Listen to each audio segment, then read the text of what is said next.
Healing Ourselves, Healing Society, What Alice Miller Taught Us About Collective Trauma. What if our society isn't broken because of politics or economics, but because we're disconnected from our authentic selves? What if we're fighting about surface issues while the real healing needs to happen at a much deeper level? One that starts with recognizing patterns most of us don't even know that we carry.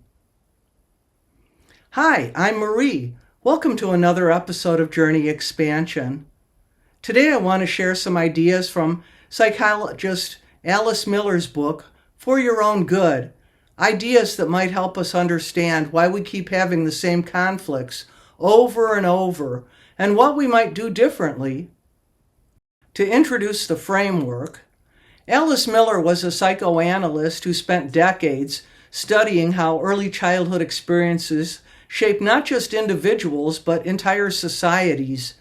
She made an observation that most people find uncomfortable. Our earliest experiences unfailingly affect society as a whole, that psychosis, drug addiction, and criminality are encoded expressions of these experiences. This fact is usually either disputed or accepted only on a strictly intellectual level. We might nod along and say, yes, childhood matters, but Miller is saying something much more specific. She's saying that the way we were raised, particularly in those first few years before we can even remember, creates patterns that don't just affect us personally. They affect how we function in relationships, in workplaces, in communities, and ultimately in society as a whole. And here's the key insight. Most of us have no idea that these patterns are even operating. Here's the mechanism. How does this work? How can something that happened before we even have conscious memory still be affecting us as adults?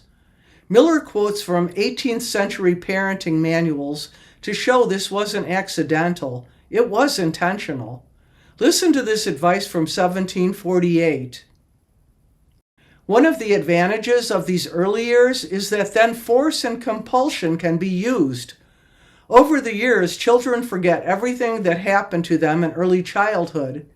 If their will can be broken at this time, they will never remember afterward that they had a will. And for this very reason, the severity that is required will not have any serious consequences.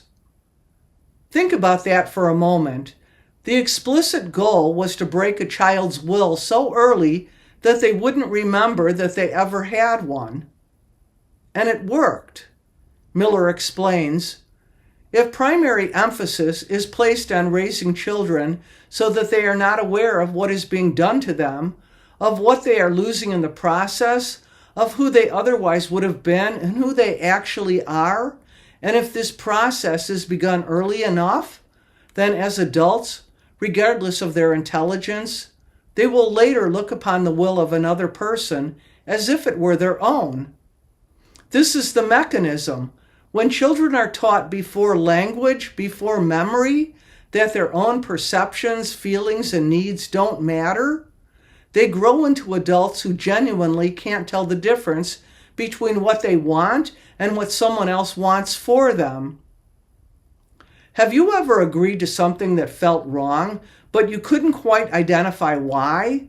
Have you ever found yourself defending a decision that you didn't actually want to make? Have you ever noticed yourself saying, I should be grateful, instead of acknowledging what you actually feel? That's this pattern in action. Here's why we don't see it. Now here's why it gets tricky. If this happened to so many of us, why don't we remember it? Why don't we see it? Miller explains, the more we idealize the past and refuse to acknowledge our childhood sufferings, the more we pass them on unconsciously to the next generation. We tell ourselves and truly believe that we were raised well, that any harshness was for our own good, that our parents did their best, and often that's all true. But Miller isn't asking us to blame our parents. She's pointing out that when we refuse to acknowledge what actually happened, when we idealize it instead, we unconsciously repeat it. Although parents always mistreat their children for psychological reasons, i.e., because of their own needs, there is a basic assumption in our society that this treatment is good for children. And here's the most painful part. The way we were treated as small children is the way we treat ourselves for the rest of our lives. If you were taught to dismiss your own feelings, you'll dismiss them as an adult. If you were taught that your needs don't matter, you'll neglect them in adulthood. If you were punished for having boundaries, you'll struggle to maintain them in your relationships. We internalize how we were treated, and we mistake it for who we are. The vulnerability that it creates. So what does this have to do with society being dysfunctional? Everything. Because this pattern creates a specific vulnerability. Miller writes, "Our capacity to resist has nothing to do with our intelligence, but with the degree of access to our true self." Think about that. Resistance to manipulation, whether in relationships, in the workplace, in media, in politics, it has nothing to do with how smart you are. It has everything to do with whether you can still feel what you actually feel. As an adult, this child will often allow himself to be manipulated by various forms of propaganda, since he's already used to having his inclinations manipulated and has never known anything else. If you grew up learning to mistrust your own perceptions, you'll look to external authorities to tell you what to think. If you were conditioned to believe that confident-sounding people must be right, you'll be swayed by tone rather than content. When a man comes along and talks like one's own father and acts like him, even adults will forget their democratic rights or will not make use of them. They will submit to this man, will acclaim him, allow himself to be manipulated by him, and put their trust in him, finally surrendering totally to him without even being aware of their enslavement. This shows up everywhere. The coworker who can't speak up when something unethical is happening because authority figures must know best. The person who stays in a relationship that violates their boundaries because they can't quite trust that their discomfort is valid. The citizen who follows leaders who sound right without examining whether the message aligns with their own values. Miller goes further. The perfect adaptation to society's norms, in other words, to what is called healthy normalcy, carries with it the danger that such a person can be used for practically any purpose. People who have been perfectly socialized can flip their beliefs overnight when the power structure changes, not because they're dishonest, but because they genuinely don't have access to an internal compass. The turning point. But here's where Miller gives us hope. Not everyone falls into this pattern, and those who have been conditioned in this way can find their way back. How? It's not true for everyone. There have always been individuals who refuse to be reprogrammed quickly, if ever. Individuals who refuse to adapt to a totalitarian regime do not do so out of a sense of duty or naivety, but because they cannot help but be true to themselves. The difference isn't intelligence, it isn't education, it isn't even conscious choice necessarily. The difference is access to the authentic self. Those who have spontaneous feelings can only be themselves. They have no other choice if they want to remain true to themselves. Once they have found their authentic self, they will not want to lose it. And when they sense that something is being demanded of them, to which their whole being says no, they can't do it. They simply cannot.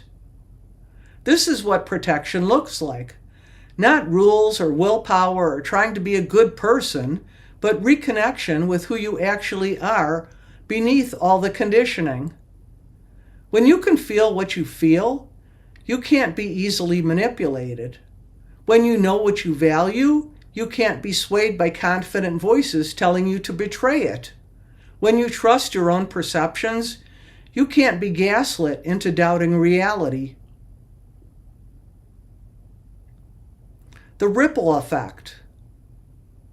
And this is where individual healing becomes collective healing. Miller writes, "We are less prey to this form of the repetition compulsion if we're willing to acknowledge what happened to us, if we don't claim that we were mistreated for our own good, and if we've not had to completely ward off our painful experiences to the past.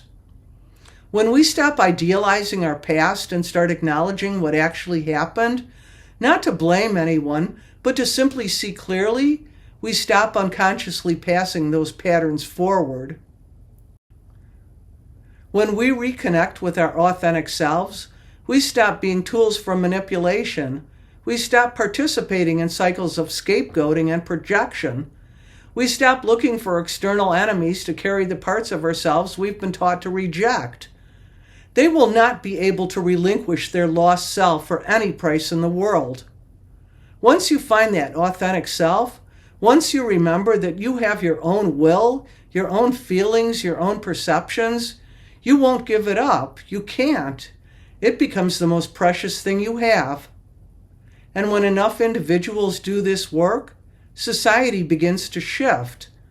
Not through force, not through more arguments about who's right, but through people simply becoming less available for manipulation, less willing to project their pain onto scapegoats, less interested in fighting about surface issues when the real work is internal. In closing, through creating content and exploring these ideas, I've been recognizing my own patterns, and that recognition has been transformative, not because I have it all figured out, but because awareness is the beginning. Seeing the pattern is the first step toward breaking it. So I want to invite you into that same process, not as something you have to fix urgently or get perfect, but as an ongoing journey of recognition. What patterns do you notice in yourself? Where do you dismiss your own feelings or perceptions? When do you find yourself agreeing to things that don't feel right? Who are the voices that sound automatically authoritative to you, and why? These aren't easy questions, but they might be the most important questions we can ask. There's a quote from Buckminster Fuller that keeps coming back to me. You never change things by fighting the existing reality. To change something, build a new model that makes the old model obsolete. That's what this is. We're not fighting the existing dysfunction. We're building something new, one person at a time, reconnecting with who we actually are. And when enough of us do that, the old patterns become obsolete. Not because we defeated them, but because they simply can't operate on people who have found themselves. Thanks for watching. If you find my content interesting, please like, share, and comment. And I'm wishing you all the best.